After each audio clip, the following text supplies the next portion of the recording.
Bonjour, je m'appelle Pascal Duforestel, je suis conseiller régional de Nouvelle-Aquitaine, délégué à la coopération internationale auprès du président Alain Rousset.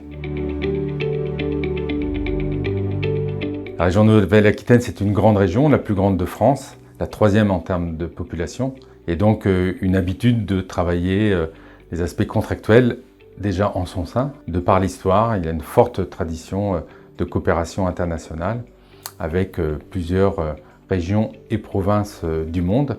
Et tout ça, c'est incarné dans une feuille de route qui résume l'action de coopération internationale.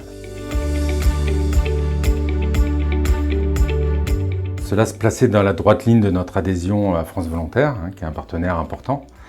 Et permettez-moi de citer le président Alain Rousset au moment de cette adhésion, qui disait « En favorisant la mobilité des jeunes sur des questions de développement durable et solidaire dans le monde, la région crée les conditions d'un parcours de réussite pour ces jeunes et ouvre le champ des possibles pour leur épanouissement dans leur rôle de citoyen. » Ça se place dans la continuité d'une action où la région a soutenu des dispositifs de volontaires, quel que soit le statut de volontariat. Et on pense que le fait d'avoir rejoint ce dispositif de France Volontaire va nous aider à convaincre d'autres collectivités de notre région à s'inscrire délibérément dans cette action internationale.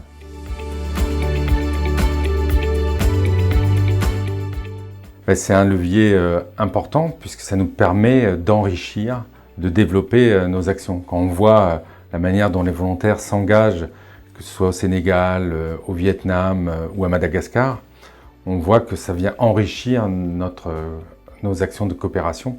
Et puis sur le plan humain et citoyen, c'est un enrichissement fantastique. J'évoquais à l'instant le Vietnam, j'étais en mission il y a quelques mois et je rencontrais un jeune de Poitiers et d'emblée je lui demandais ce que ça lui avait apporté.